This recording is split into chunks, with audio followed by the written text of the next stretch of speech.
Essa pílula é um oferecimento Caoa Sherry. O ex-presidente Fernando Henrique Cardoso e Lula tiveram um almoço na semana passada em São Paulo, na casa do ex-ministro do Supremo Tribunal Federal, Nelson Jobim. Uma foto do encontro foi divulgada nesta sexta-feira nas redes sociais do petista. Segundo a postagem, os ex-presidentes se reuniram para um almoço com muita democracia no cardápio e tiveram uma longa conversa sobre o Brasil, sobre nossa democracia e o descaso do governo Bolsonaro no enfrentamento da pandemia. Já a FHC escreveu no Twitter: reafirmo para evitar más interpretações. PSDB deve lançar candidato e o apoiarei. Se não o levarmos ao segundo turno, neste caso, não apoiarei o atual mandante, mas quem a ele se oponha, mesmo Lula. A publicação da imagem causou reações entre tucanos e petistas. Apontado como possível candidato do PSDB à presidência da República em 2022, o governador do Rio Grande do Sul, Eduardo Leite, declarou que num país democrático é natural que dois ex-presidentes possam conversar sobre política, mas ressaltou que também é natural que não se esqueça da história e que conversar com todos é premissa de quem deseja o fim do nós contra eles, mas não aceita que o Brasil ande para trás e confia que Fernando Henrique também não. O presidente nacional do PSDB, Bruno Araújo, divulgou nota dizendo que o encontro ajuda a derrotar Bolsonaro, mas não faz bem a um potencial candidato do partido.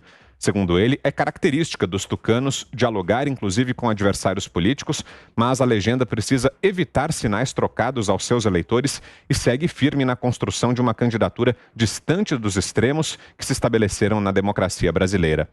Já a presidente nacional do PT, Gleisi Hoffmann, afirmou que só mesmo Bolsonaro é incapaz de aceitar que dois ex-presidentes podem conversar civilizadamente sobre os graves problemas do país, como fizeram Lula e FHC.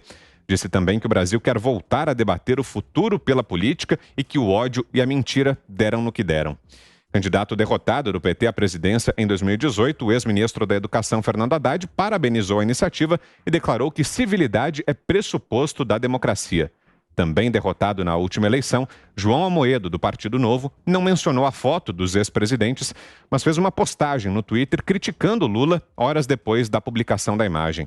O empresário disse que o petista participou do mensalão, do petrolão, apoiou e financiou as ditaduras, está longe de ser um democrata e completou: não podemos cair nessa armadilha.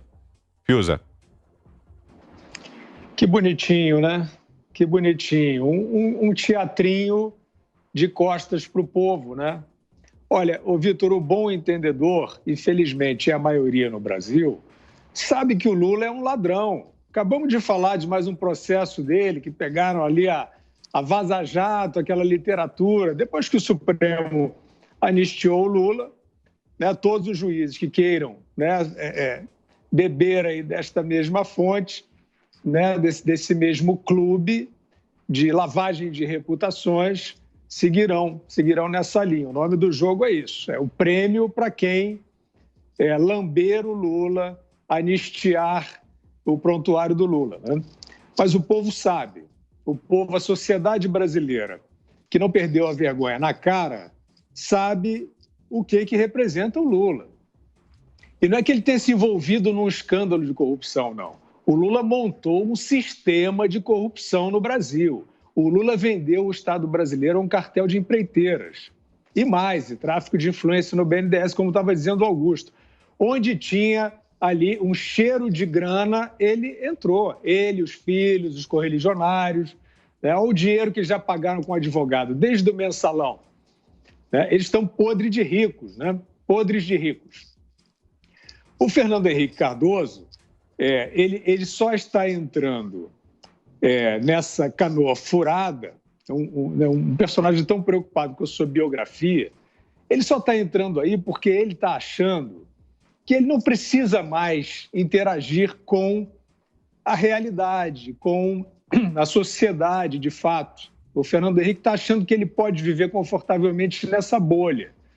E nessa bolha o que está acontecendo é um negócio miserável, é uma putrefação, né? Uma putrefação.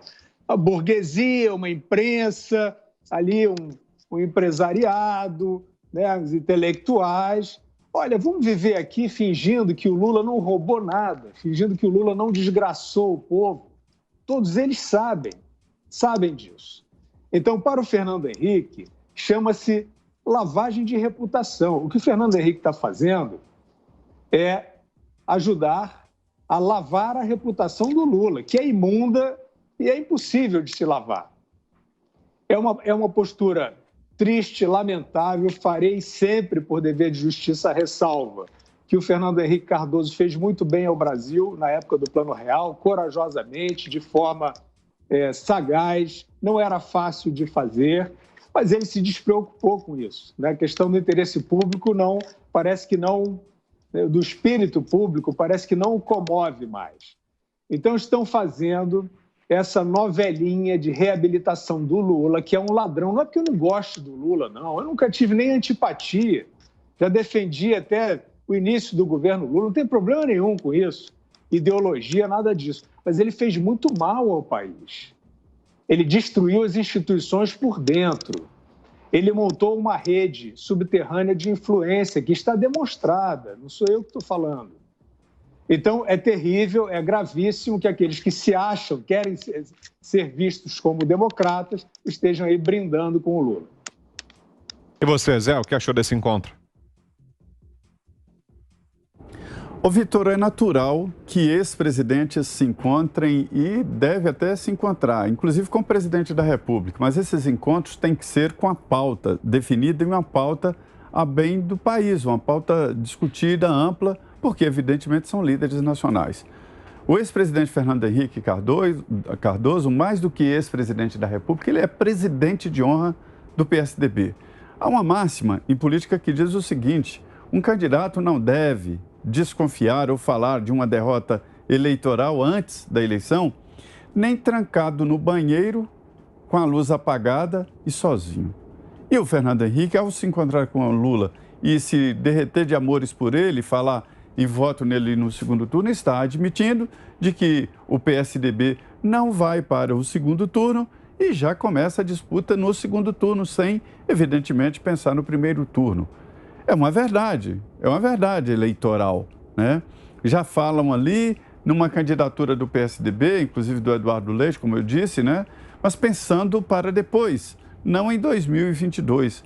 Então, eleitoralmente, Fernando Henrique está errado porque prejudica o partido que o fez presidente da República, né? E que ele é presidente de honra do partido. Isso eleitoralmente. E como história, é o que o Fiuza falou, serve para limpar, serve para lavar uma mancha que é indelével, né? A mancha do ex-presidente Lula e o que ele fez com o país. Eu diria até que não foi uma história de roubo só do PT, mas é muito mais grave do que isso. Quando eu digo não é só do PT, não estou livrando o PT. Eu estou dizendo que, mais do que isso, ele montou um sistema que levou junto líderes importantes e partidos políticos, como o MDB, o PP, e arregimentou essas forças do mal e fez um grande grupo. São esses processos aí dos quadrilhões que agora estão sendo arquivados, eu acho que indevidamente. Então, assim, o encontro de ex-presidentes sempre é bom, sempre é democrático, mas desde que tenha um motivo, que tenha uma causa e que tenha uma pauta boa para a sociedade. Não foi um bom momento para o ex-presidente Fernando Henrique Cardoso. Augusto. Filho de política, eu sei que há reconciliações, eu sei que há aproximações, alianças e tal, e vejo isso com naturalidade. Mas não há reaproximação possível depois que se ultrapassa o limite da honradez. E o Lula ultrapassou esse limite por tudo isso que disseram e mais um pouco. Ele ultrapassou esse limite nas relações com o Fernando Henrique. O próprio Fernando Henrique me contou que quando ele passou o cargo para transmitir a faixa presidencial ao Lula e ia se despedir, saindo do palácio, o Lula disse assim: olha, você vai ter aqui um amigo.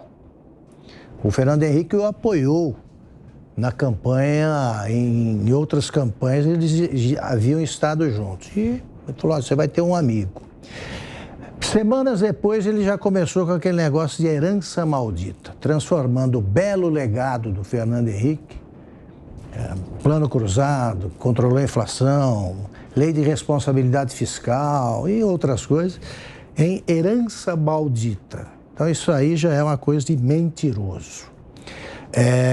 Depois, houve aquele episódio sórdido envolvendo a Dilma Rousseff e a Erenice Guerra, que produziram um dossiê contra o casal FHC e Dona Ruth Cardoso, que afirmava que eles eram perdulários, gastavam o dinheiro dos pagadores de impostos com vinho.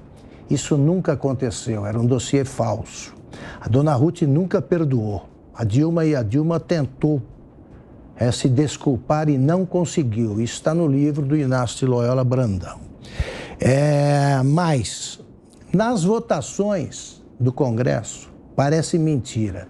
Durante 8 anos do governo Fernando Henrique, os 8 anos, o PT votou unânime contra todos os projetos apresentados, até contra a lei de responsabilidade fiscal, contra todas as medidas vinculadas ao Plano Cruzado, que eles também rejeitaram, dizendo que não ia durar mais que 3 meses e tal. Erraram todas. Mas, o que vocês disseram, o Lula é ladrão. Como é que você se reaproxima de um criminoso que sempre tentou se transformar no grande Satã? O Lula e o PT responsabilizaram o Fernando Henrique por todos os problemas passados, presentes e futuros do Brasil. E o Fernando Henrique era demonizado em todos os episódios, mesmo depois que ele deixou a presidência. Acho que o Lula queria ter a cultura do Fernando Henrique, queria ser o Fernando Henrique quando crescesse, não conseguiu, e transformou o Fernando Henrique, repito, no grande Satã. Então é o seguinte, o Fernando Henrique tem todo o direito de encontrar motivos para não votar no bolso do Jair Bolsonaro na eleição de 2022. Mas ele também tem o dever de enxergar motivos que o proíbem de votar, qualquer que seja a circunstância ou o turno, num candidato como o Lula. Porque o Lula também não atende ao critério que o Fernando Henrique usou em entrevistas recentes para explicar o voto inexplicável no segundo turno. O Lula respeita as normas republicanas, coisa nenhuma. Norma republicana, uma delas é o respeito ao Código Penal, que ele tratou a pancadas, a socos e pontapés. Mas quem diz que a Venezuela é uma democracia não respeita as normas republicanas. Quem faz a parceria com o Hugo Chávez que ele fez não é republicano. E quem gosta de Cuba, como ele sempre gostou e dizia que lá não havia presos políticos, comparou os presos políticos com os presos comuns de São Paulo, não é alguém que respeite a democracia. É um inimigo do Estado Democrático de Direito, tanto assim que sonhou o tempo todo com o controle social da mídia, que é o nome granfino, da velha e boa para o PT, censura. Oceana. Olha, Vitor, tudo muito bem dito aí, pelos meus colegas e principalmente esse ponto que o Augusto traz de um ex-presidente que parece que a gente agora vai empurrar a história dele de laços com ditaduras, Venezuela, Cuba, China, ditaduras africanas. Isso tudo está aí, para ser exposto, para ser visto, e a gente não pode ter essa memória curta. Quem anda de mãos dadas com ditaduras não quer dar as mãos para o Estado Democrático de Direito e não quer respeitar as regras, como a gente tem visto exatamente aí toda a linhagem dos fãs do ex-presidente Lula no Supremo Tribunal Federal, no Senado, no Congresso, e é muito importante que a gente sempre traga essas alianças que são antigas, com essas ditaduras do ex-presidente Lula. Agora, é engraçado, Vitor, que há pouquíssimo tempo os tucanos, o PSDB, personagens aí como o próprio FHC, o próprio governador João Dória, sempre aí demonizaram Bolsonaro e Lula, colocando os dois no mesmo balaio, dizendo que os dois eram absolutamente iguais, que os dois endeusavam ditaduras, que os dois eram antidemocráticos. E aí agora está Fernando Henrique Cardoso de mãos dadas com o antidemocrático, com quem endeusa ditaduras. Então, é difícil engolir. Mas eu acho que quem gostou muito dessa peça publicitária, que é essa foto, o próprio presidente Jair Bolsonaro. Isso acaba se tornando uma peça maravilhosa, né, de campanha aí no caminho da possível reeleição do presidente Bolsonaro, porque o Brasil acordou. A eleição de 2018, Vitor, ela tirou muitas máscaras, a pandemia veio em 2020, colocou máscaras, né, nas nossas faces, mas arrancou muitas máscaras, escancarou os armários, tirou muito liberal falsificado dos armários.